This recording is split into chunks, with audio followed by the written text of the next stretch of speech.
हिंदी में यूपीएससी की तैयारी से संबंधित प्रोग्राम्स को देखने के लिए सब्सक्राइब करें स्टडी IQ IAS हिंदी। नमस्कार, स्टडी IQ में स्वागत है आपका। मैं हूं अमृत उपाध्याय। देखिए, एक इंपॉर्टेंट खबर इंडियन एक्सप्रेस से मैंने ली है। India seeks to join IEA यानी इंटरनेशनल एनर्जी एजेंसी, अंतर्राष्ट्रीय ऊर्जा एजेंसी को इंडिया ज्वाइन करना चाहता है और उसके लिए अक्टूबर 2023 में ही इंडिया ने आवेदन किया है कि वो फुल मेंबरशिप चाहता है। अभी वो एसोसिएट मेंबर है इंटरनेशनल एनर्जी एजेंसी का। लेकिन ये आर्टिकल बता रहा है कि why it's request for membership is not a straight forward process, यानी इसमें बाधाएं क्या क्या हैं, ये बाधाएं समझनी होंगी। आईईए के बारे में समझना होगा और ओईसीडी के बारे में भी यहां पर समझना होगा इस वीडियो में। आइए जल्दी से देखते हैं, एग्जाम के लिहाज से ये काफी इंपॉर्टेंट है। भारत और आईईए के बीच का जो अभी कनेक्शन है वो क्या है? भारत आईईए का एक एसोसिएटेड स्टेट है, लेकिन वैश्विक ऊर्जा प्रशासन के एक नए युग की शुरुआत हो सकती है अगर भारत आईईए का फुल मेंबर बन जाए तो, जो कि भारत डिमांड कर रहा है, सीख कर रहा है। अक्टूबर 2023 में एक ऐतिहासिक कदम उठाते हुए औपचारिक तौर पर भारत ने अनुरोध किया और आधिकारिक तौर पर अंतर्राष्ट्रीय ऊर्जा एजेंसी की पूर्ण सदस्यता मांगी। पेरिस में इस पर हाल ही में चर्चा हुई है और मंत्री स्तरीय बैठक हुई थी आईईए की, जिसमें आईईए ने भारत के इस शामिल होने के प्रोसेस को लेकर स्वागत किया है, प्रगति का स्वागत किया है। और ये केवल सदस्यता नहीं बल्कि वैश्विक ऊर्जा मानचित्र का पुनर्लेखन की तरह होगा। आईईए वैश्विक के बारे में थोड़ा सा आपको जानना होगा। यहां पर आईईए की स्थापना हुई थी 1974 में और ये क्राइसिस एक आया था 1973 में, तेल संकट आया था, जब इजराइल को सपोर्ट करने के लिए अरब कौम का जब युद्ध चल रहा था, इजराइल को सपोर्ट करने के लिए अरब कंट्रीज ने, जो ऑयल प्रोड्यूसिंग कंट्रीज हैं, उन्होंने कुछ देशों पर बैन लगा दिया था और इसकी वजह से तेल के प्राइस बहुत ज्यादा बढ़ गए थे। क्राइसिस आ गया था एक। उसी से निपटने के लिए 1974 में आईईए की स्थापना हुई। 1973 के तेल संकट के जवाब में ही ये स्थापित हुआ। इसका मुख्यालय पेरिस में रखा गया है और ये ओईसीडी ढांचे के तहत एक स्वायत्त निकाय है। ओईसीडी क्या है इसको आगे समझेंगे, लेकिन फिलहाल समझ लीजिए, ऑर्गेनाइजेशन जो इकोनॉमिकल कॉपरेशन और डेवलपमेंट के लिए एक ऑर्गेनाइजेशन है ये।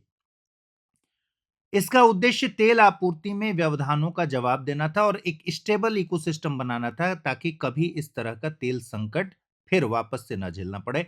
इसी के लिए आईईए बनाया गया था। आगे बढ़े उससे पहले मैं बता दूं अभी कि इस समय, क्योंकि आपको पता है T20 वर्ल्ड कप चल रहा है, तो स्टडी IQ ने शुरू किया है पावर प्ले सेल और इसमें फ्लैट 50% ऑफ की गुंजाइश है और लिमिटेड पीरियड ऑफर है ये। अगर आप एडमिशन लेते हैं अमृत लाइव कोड यूज करके तो प्राइस स्टार्ट्स जो हो रहे हैं वो 12,999 से हो रहे हैं। 2027 और 2028 के लिए बैच है। इसी वीडियो के डिस्क्रिप्शन बॉक्स में जाएंगे तो लिंक मिल जाएगा जिस पर क्लिक करके बैच में एडमिशन ले सकते हैं।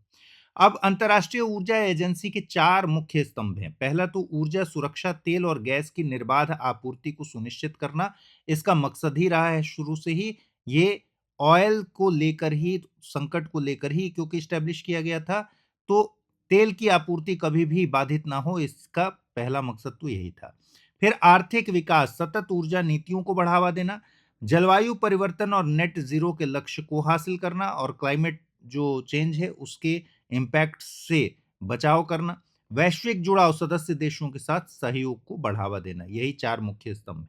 अब भारत के शामिल होने में, आईईए में शामिल होने में समस्या क्या है? देखिए, सबसे बड़ी बाधा है, मैंने कहा, ओईसीडी के फ्रेमवर्क के तहत ये एक स्वायत्त निकाय है आईईए, इसलिए ओईसीडी में जो शामिल सदस्य हैं, आईईए के सदस्य वही बन सकते हैं। यानी आईईए का सदस्य बनने के लिए किसी देश को पहले आर्थिक सहयोग और विकास संगठन का सदस्य होना अनिवार्य है, ओईसीडी का मेंबर होना अनिवार्य है। ओईसीडी क्या है? मैंने बताया, अमीर देशों का एक क्लब है। 38 देश इसमें शामिल हैं जो लोकतंत्र और मुक्त बाजार अर्थव्यवस्था के लिए प्रतिबद्ध है और इसकी स्थापना हो गई थी 1961 में। ये फोर्स में आ गया था 1960 में ही स्थापना हुई थी दिसंबर में।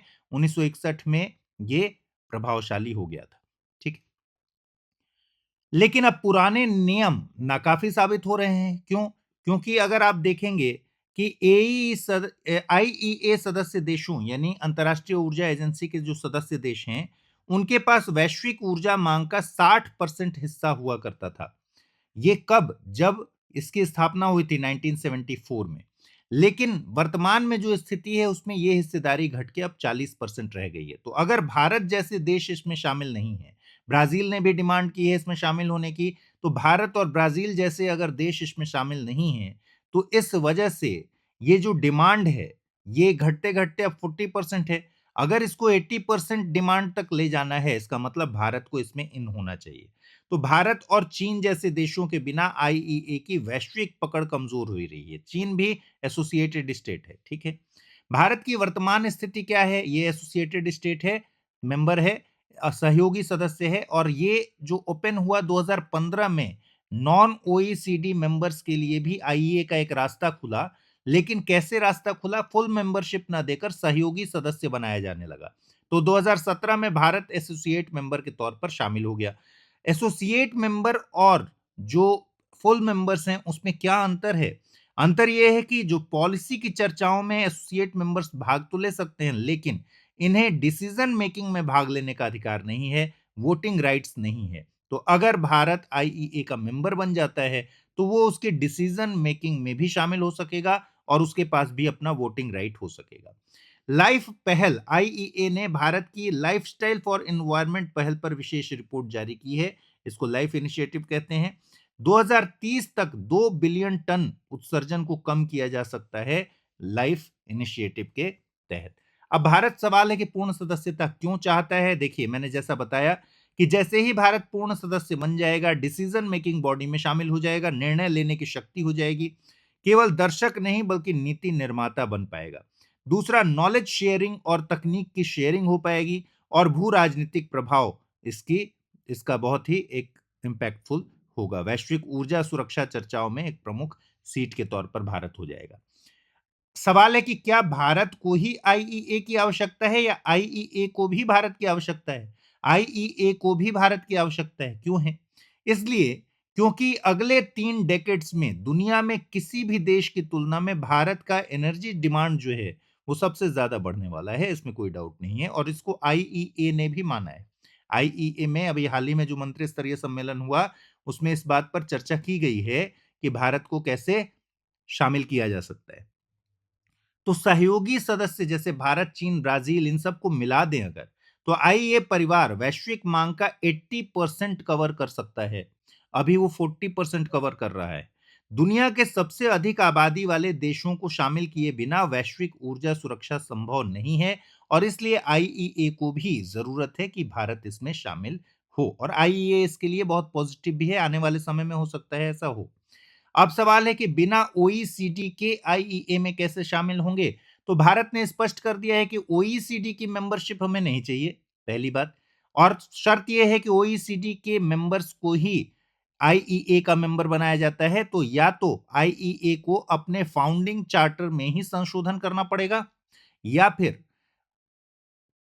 भारत के लिए कोई एक्सेप्शन का रास्ता खोलना पड़ेगा, कोई ना कोई अपवाद की तरह भारत को ट्रीट करना पड़ेगा, तब जाकर ये पॉसिबल हो पाएगा।